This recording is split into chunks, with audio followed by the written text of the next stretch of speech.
Bonjour, je m'appelle Nicolas et je vous donne rendez-vous tous les mercredis à 8h, même l'été, dans Nous, le podcast qui met en avant des parcours de vie. L'été est souvent synonyme de pause, mais pour nous, c'est l'occasion de revenir sur les parcours marquants. Dans cette série estivale, je vous propose de retrouver certains invités qui ont bouleversé, inspiré ou questionné. Des voix que vous avez aimées, des histoires qui continuent. Que sont-ils devenus ? On vous raconte la suite. À l'occasion de la sortie du film Cassandre en avril dernier au cinéma qui parle de l'inceste, nous avions reçu Rose qui était venue avec beaucoup de courage pour parler de son histoire. Elle est de retour aujourd'hui pour nous dire comment elle va et elle va nous dire comment elle a vécu sa participation au podcast. Préparez-vous à découvrir le pouvoir de la résilience face aux épreuves de la vie. Parce qu'ensemble nous sommes plus forts. Bienvenue dans Nous.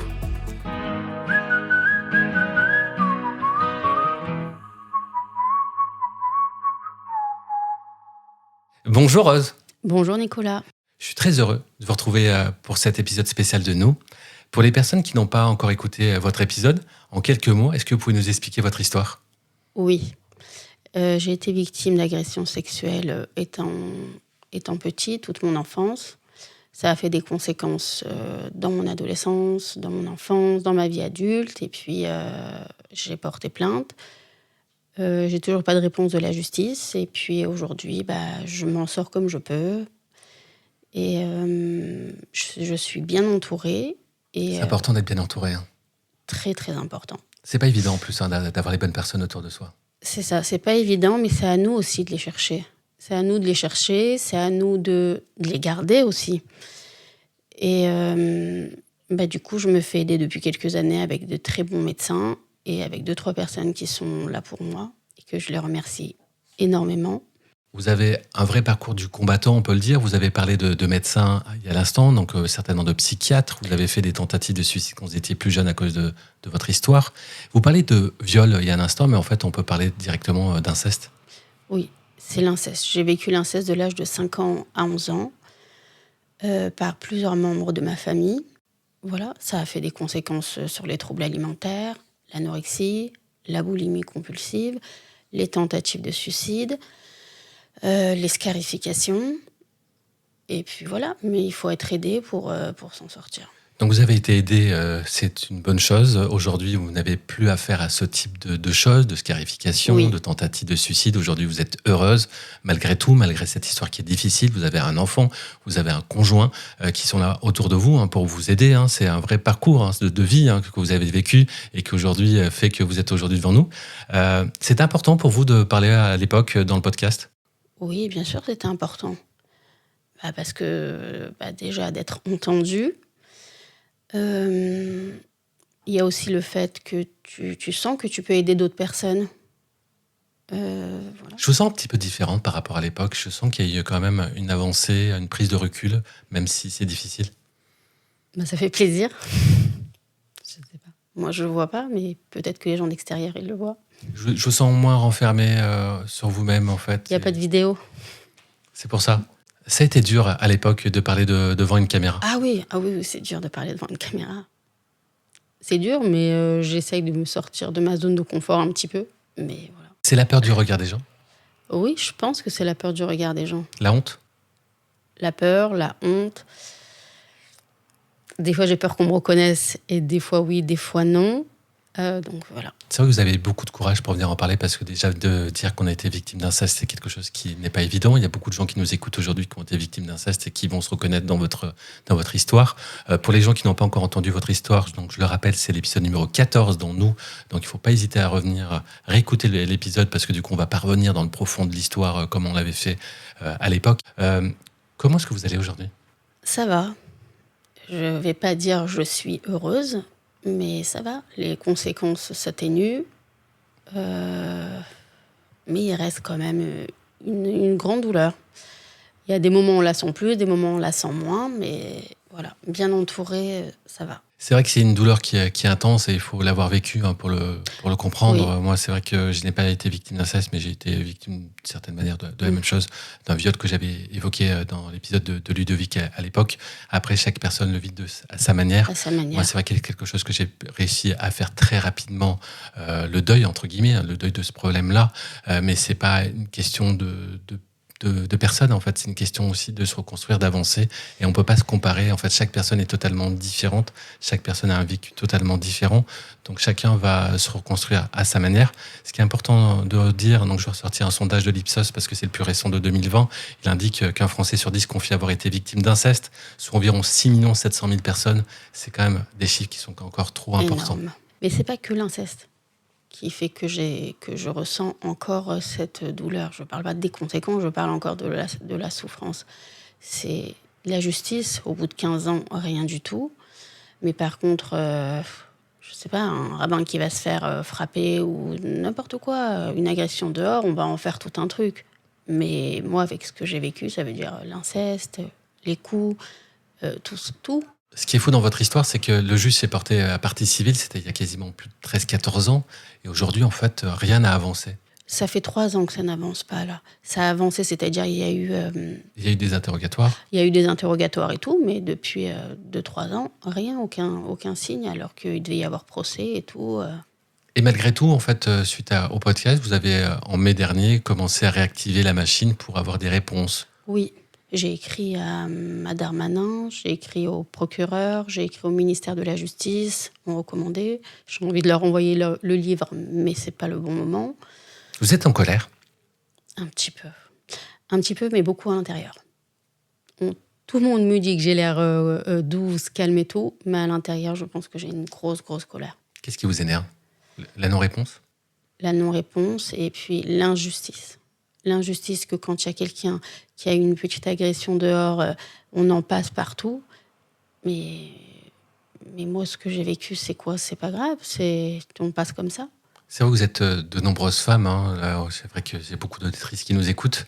On a eu l'histoire d'Aurélie qui est venue nous donner des nouvelles cet été, en fait, de son histoire, qui a été victime de violences conjugales, elle et ses enfants. Et comme vous avez pu l'entendre, elle nous disait qu'elle devait être passée en justice en mai. Et ça a été encore une nouvelle fois reporté. Ce n'est pas la première fois que c'est reporté. Et en fait, aujourd'hui, elle se retrouve en tant que femme, en fait, vouloir avoir des réponses. Mais comme vous, en fait, vous voulez enfin, une bonne fois pour toutes, passer à autre chose et vous reconstruire. Et sans cette étape de la justice, vous êtes considéré comme quoi, je ne sais pas, vous allez nous dire. Comme si que mon histoire, c'était rien. Je sais pas comment expliquer. Je sais pas. Vous avez des nouvelles de votre famille depuis ? Aucune nouvelle. J'ai eu juste ma grande sœur un tout petit peu dans l'année, juste pour me dire, bon, salut, comment tu vas ? Mais j'ai bloqué tout le monde de chez moi. Parce que ça me fait trop souffrir de savoir qu'eux vivent tous correctement, normalement, la vie cool, tout ça. Et ils se préoccupent même pas que je me fais, que toutes les semaines, je me fais aider, je me fais soigner, je me relève. Non, rien, c'est juste salut, ça va, tout va bien, comme si qu'on était les meilleures sœurs et frères du monde entier. Donc, vous êtes suivi encore par un psy chaque semaine ? Oui. Pour les problèmes que vous avez vécus quand vous étiez jeune ? Oui, bien sûr. Oui. Ça fait du bien, ça fait... franchement, c'est... comment expliquer ? J'ai une image dans ma tête quand je sors de chez le psy, c'est d'ailleurs ce que je lui ai dit. Oui, quand les personnes ne comprennent pas les maths. Et après, on dit, mais si, mais regarde, ça plus ça est égal ça. Et la personne, elle fait quoi ? Elle fait, ah oui, j'ai compris. Donc du coup, j'ai l'impression que quand je vais chez le psy, je comprends plein de choses. Quand je sors de là-bas, je suis éclaircie, je suis... Vous avez l'impression d'avancer ? Oui. J'ai l'impression d'avancer. C'est important parce qu'il y a beaucoup de gens qui ont une image négative du psy. Un psy, c'est pas forcément quelqu'un qui vous écoute parler, qui ne répond pas en face. Et il peut vous donner des techniques pour vous faire réfléchir à vous. Il vous dira rien, il vous donnera pas de conseils, il vous fera travailler tout seul. Et c'est toi-même quand tu sors, tu dis ah oui, ça c'est vrai, ah oui, il y a eu ça et on fait plein de liens qu'on comprenait pas et c'est très important les liens aussi, les liens familiaux qu'on a eus, les antécédents, etc. Parce qu'en fait, tout vient des antécédents et des grands-parents, des arrière-grands-parents, des lignées, etc. Donc, ouais, c'est un bon psy, ça fait avancer quand même. Ça fait grandir, ça fait avancer. Et j'ai eu la chance d'avoir un bon psy, parce que pas tout le monde tombe sur un bon psy. Alors, c'est pas qu'il y a forcément des bons ou des mauvais psys, c'est aussi une question de feeling aussi. De personnes. Il y a aussi des formations. Tous les psys n'ont pas les mêmes études. Il y a un dispositif de l'État qui s'appelle Mon Parcours Psy qui permet d'avoir qu'on appelle ça des séances de psy, une dizaine de séances de psy gratuites en France. C'est important de le rappeler aussi parce que du coup, il y a des gens qui vont dire oui, mais moi j'aimerais bien voir un psy, mais c'est payant. Et oui. moi, je me sacrifie, je le fais quand même parce que je sais que c'est quelque chose de très très bon. Franchement, je peux pas, sans mon psy, je pense que je me serais pas en sortie. C'est vrai que ça coûte. Ça coûte vraiment parce que quand tu regardes la fin du mois, à la fin de l'année, tu dis waouh, t'as mis tout ça pour ton psy, mais au moins tu te sens un peu mieux. Alors, on a reçu beaucoup de messages, notamment sur TikTok et sur Instagram, suite à la diffusion de quelques vidéos de vous à l'époque où vous racontiez votre histoire dans Nous. C'est des messages qui sont très positifs. Il y a un premier message, en fait, c'est « Vous êtes courageuse ». Il y a beaucoup ce mot qui est ressorti. Vous avez raison, madame. Merci. Vous êtes courageuse et vous pouvez sauver des vies. Est-ce que vous en avez conscience ? Sauver des vies, j'en ai pas conscience, mais en parlant de votre histoire, vous pouvez sauver des vies, des personnes qui ont été victimes d'inceste ? Je peux les aider à se reconstruire ou à se construire ou à avancer, mais sauver, je ne sais pas. D'une certaine manière, il y a des gens qui ont eu des idées noires ou qui ont des idées noires comme vous l'avez vécu quand vous étiez plus jeune. Et d'une certaine manière, vous pouvez aussi les aider en donnant la parole. C'est pour ça que c'est important pour moi de vous recevoir aujourd'hui, parce que c'est un sujet qui est souvent tabou, que l'on parle généralement 1 ou 2 fois dans l'année, souvent à l'occasion de la journée nationale de prévention contre l'inceste. Et après, on n'en parle plus durant l'année. Et moi, je me suis dit, mais en fait, j'ai envie de casser les codes. En fait, on est en plein été, c'est pas grave. Moi aussi, j'ai envie de casser les codes. Ouais. Vous vous trouvez courageuse ? Peut-être devant moi, déjà. C'est du courage ? Des fois, oui, des fois, non. Vous nous parliez tout à l'heure de honte. Même si on le disait dans le premier épisode, c'est que la honte, elle doit changer de camp. Mais de venir en parler, en fait, de venir à visage découvert, de dire, voilà, j'ai été victime d'inceste. Vous voulez vraiment savoir ? Oui. Eh bien, j'ai encore cette honte malgré tout. Et parfois, elle me revient. Elle me revient, je m'en veux. Comme si que je voyais la petite fille de 5 ans et que je lui en voulais, je la maltraite, je lui parle mal. Je lui dis bien fait, c'est à cause de toi. Il y a des moments où je chute complètement et que j'ai très honte. Alors du coup, des fois, quand je reçois des messages des gens qui me disent des messages positifs, magnifiques, là, je me dis, allez, fonce, Rose, n'écoute pas cette petite voix. Mais cette petite voix de la honte, elle y est. Elle y est et parfois, elle me bouffe. Mais on travaille dessus. J'ai fait aussi de l'hypnose cette année pour me reconnecter avec la petite fille et que j'arrête de lui parler mal comme ça. Ça se passe comment, une séance d'hypnose ? Alors, la psy, elle est en face. Moi, je dois fermer les yeux. Je vous donne ce que moi, je connais. Elle me dit, Rose, ferme tes yeux, il va y avoir Rose petite devant toi. Comment tu voudrais t'approcher d'elle ? Est-ce qu'elle a envie de te prendre dans les bras ? Etc. Donc, en fait, je m'imagine avec cette petite fille et refaire la paix avec elle. Ça fait du bien ? Oui, ça m'a fait du bien. J'ai fait 4-5 séances, ça m'a fait du bien. Ça m'a fait beaucoup bien. Je remercie très fortement cette dame qui m'a aidée. Mais je pense qu'il faut encore des séances. Mais oui, ça fait. C'est important de bien. remercier, c'est important de les mettre aussi en avant parce que c'est des gens qui sont souvent, ils aident dans l'ombre en fait. Il y a des gens qui aident souvent aussi. Elle m'a aidée dans l'ombre, oui, effectivement. Elle m'a aidée, je pense qu'elle aide aussi beaucoup de gens. Et puis je la remercie fortement parce que ça m'a beaucoup aidée.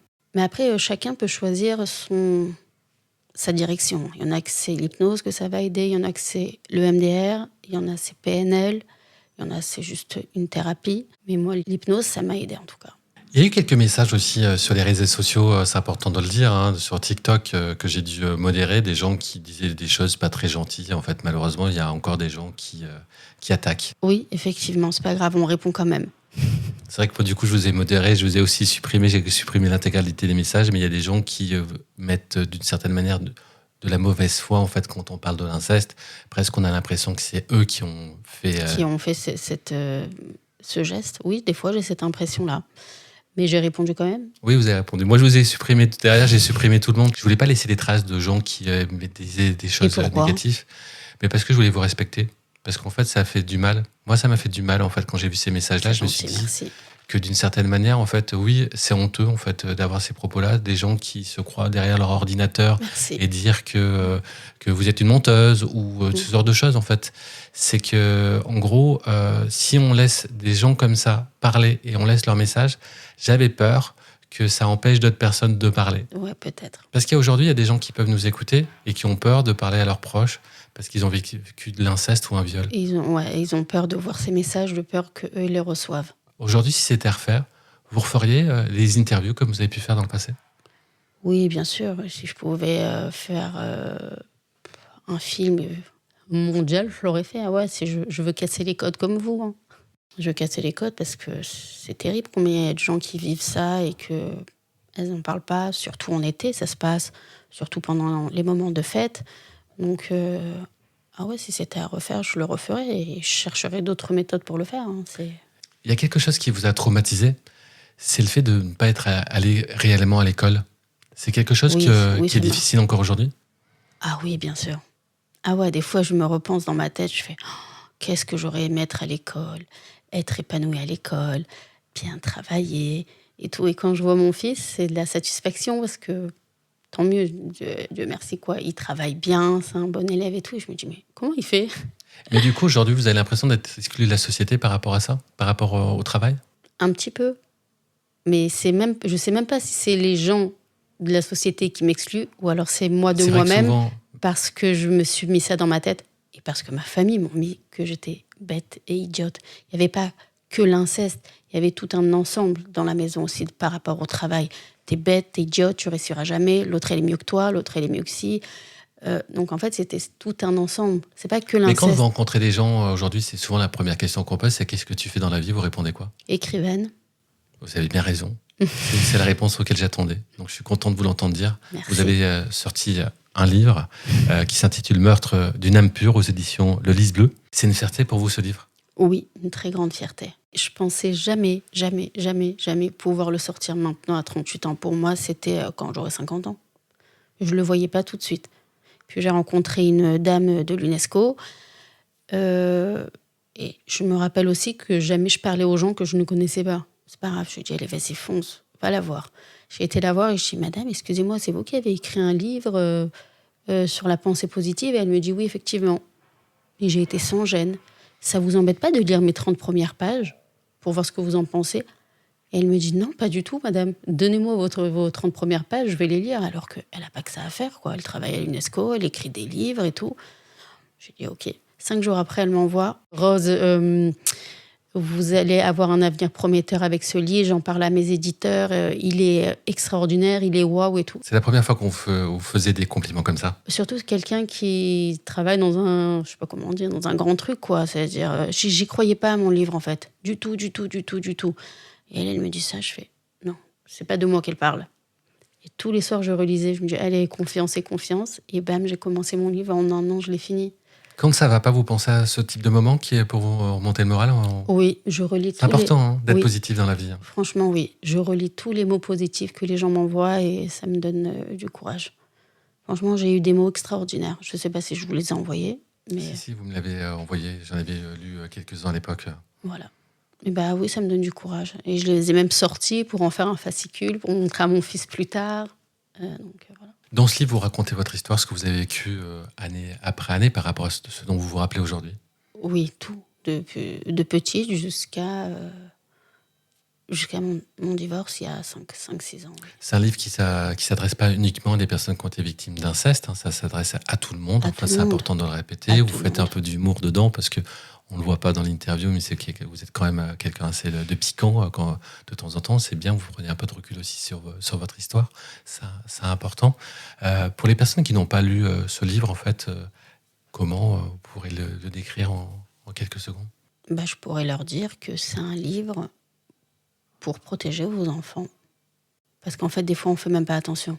On peut les laisser jouer dans la chambre et on ne se rend même pas compte, bam, ça peut se passer. Et après, c'est très, très important. Et quelle que soit l'histoire, en fait, c'est important de protéger les enfants d'une certaine manière, même d'une manière générale. Hein. C'est important d'être attentif à ces enfants par rapport aux réseaux sociaux, par rapport au téléphone, parce qu'on ne sait jamais. Hein, aujourd'hui, moi, je vois beaucoup de campagnes aujourd'hui sur la pédophilie, que souvent des photos des pédophiles sont volées sur les profils des parents quand ils publient des photos de leurs enfants. C'est vrai qu'il faut être hyper vigilant aujourd'hui. Hein. Bien sûr. Puis après, je leur rajoute toujours un petit truc, mais ne vous inquiétez pas, hein, c'est pas un... On pleure pas. Oui, voilà. Je leur dis, on pleure pas. Il y a beaucoup d'humour, donc détente. Et à la fin, c'est que de l'espoir. Donc du coup, après, voilà, celui qui le prend, le prend. Et j'ai pu le mettre aussi dans une librairie à Sarcelles, là où je suis née. C'est important pour vous de le mettre là-bas, j'imagine. Et ben en fait, j'ai tapé à toutes les portes des librairies juives. C'est important pour moi. Pourquoi je l'ai fait? Pourquoi je fais ce livre pour de vrai? Bien sûr que je l'ai fait pour toute la planète, mais je l'ai fait aussi pour les juifs, parce que chez nous, ça se passe énormément et c'est un tabou. C'est un tabou, mais on en parle un peu plus maintenant dans quelques écoles. Ça, franchement, je suis contente. Il y a beaucoup de familles juives qui tuent ce genre de... Oui, bien sûr. Bah oui, comme je l'ai mis dans le livre, il y en a beaucoup. Il y a beaucoup de...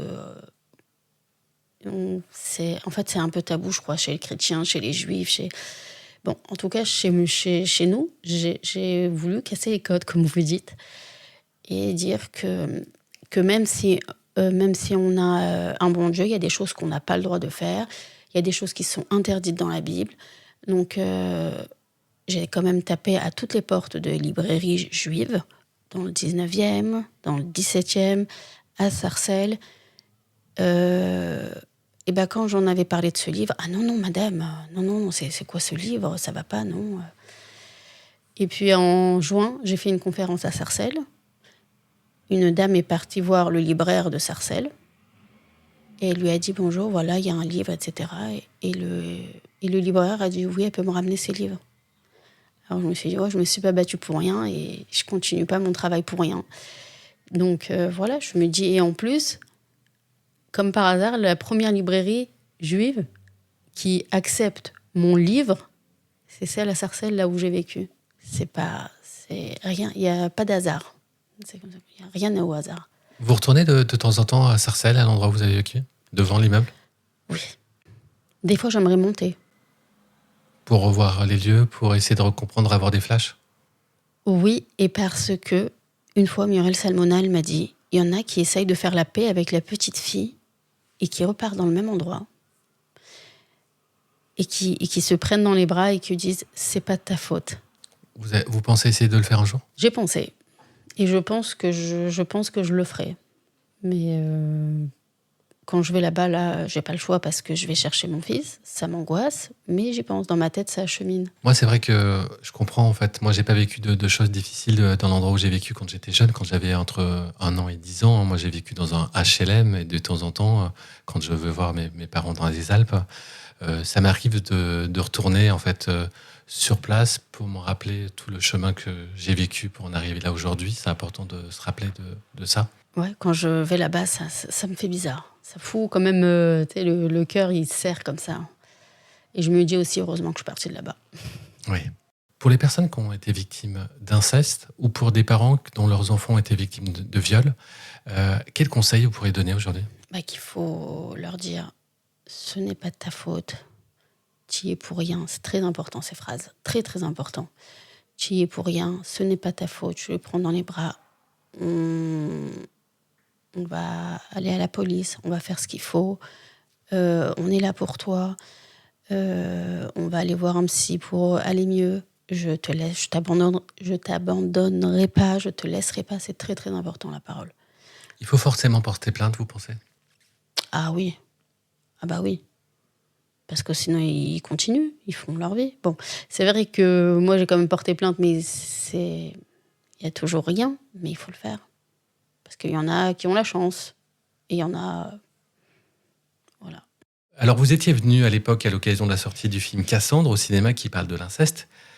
Vous m'aviez dit que vous aviez prévu de le voir. Ouais, j'ai été le voir. C'était comment? Assez proche de votre histoire quand même. Ah non, mais j'avais l'impression d'être dedans. C'était aussi de l'inceste fraternel, c'est ça?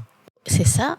Et elle n'a pas parlé que de l'inceste fraternel. Elle a parlé de tout l'ensemble, de tout le dysfonctionnement familial. C'était ça que je vous dis. Il n'y a pas que l'inceste dans ce climat. Il y a tout un dysfonctionnement qui déconne complètement, quoi. Ça vous a fait quoi de voir ce film? Alors, je vais vous dire, je me dis c'est très bien ce qu'elle a fait, parce que vraiment, elle a montré cruellement. Elle a montré quoi, que c'est vraiment ça, l'inceste et les dysfonctionnements. Mais de ma part, si et quand je ferai mon film, je mettrai 5 minutes de l'inceste et tout ça. Mais je peux pas juger, mais j'ai envie de dire... Surtout les conséquences. Ce que je veux dire, c'est qu'il manquait toutes les conséquences après. Parce que toutes les conséquences, c'est tout le travail de toute la vie d'après. Qu'après, toute la vie, elle bascule de la personne. Et Cassandre s'est arrêtée au moment où elle a avoué à ses parents qu'elle s'est faite violer et que ses parents lui ont dit c'est du touche-pipi. Ça ressemble exactement à moi. Voilà, ça s'est arrêté à là. Et moi, je me suis dit, non, moi, il faut que je fasse mon film avec toutes les conséquences qu'il y a derrière. C'est ça qui est le plus... Bien sûr que c'est terrible en soi, je sais pas. Mais c'est toute la destruction psychologique, morale et les physique. Tentatives de suicide, les scarifications. Mais c'est ça qu'il faut dire. C'est, en fait, parce qu'il y a des gens qui disent aussi, ça va, l'inceste, c'est quoi ? On t'a juste touché. Mais non, mais c'est toutes les conséquences qu'il y a après de toute ta vie, comment elle est perturbée. Donc, je me dis, manquait ça à la fin. Et vous m'aviez dit, je crois à l'époque en off, que vous aimeriez bien interpréter le rôle de l'actrice principale. Oui, c'est ça. Mais on m'a dit que c'était pas possible. Tout est possible. Ah pas enfant, mais peut-être que la femme aujourd'hui en adulte, vous pouvez même imaginer à la fin du film de vous voir vous, en fait, voilà, à l'âge d'aujourd'hui. En fait, j'ai déjà commencé dans ma tête à faire ce film. Vous avez commencé à écrire un peu ? Pas écrire, mais dans ma tête. Ça n'arrête pas. J'imagine qu'on peut vous souhaiter pour la suite, c'est la sortie de ce film qui ne sera pas malheureusement en quelques minutes. Vous allez devoir encore continuer à communiquer, à parler, à contacter peut-être des maisons de production. Mais il va falloir écrire d'abord, je pense, des synopsis, qu'on appelle ça des textes en fait. J'ai déjà commencé la DAS en premier avec un fond de son de bébé qui pleure, il y a marqué la DAS en grand. Et peut-être que vous allez rencontrer une nouvelle personne, comme une nouvelle étoile, comme cette dame de l'UNESCO qui vous avait tendu la main. Que Dieu vous écoute, franchement, c'est mon rêve. En tout cas, on remettra tous vos coordonnées sur la page de Nous et sur les réseaux sociaux si les gens souhaitent vous contacter. Ce qu'il faut dire, c'est que la sortie d'un film, la création d'un film, ça prend beaucoup de temps. Peut-être que vous allez avoir quelqu'un qui va vous contacter dans 6 mois, dans 1 an, dans 2 ans.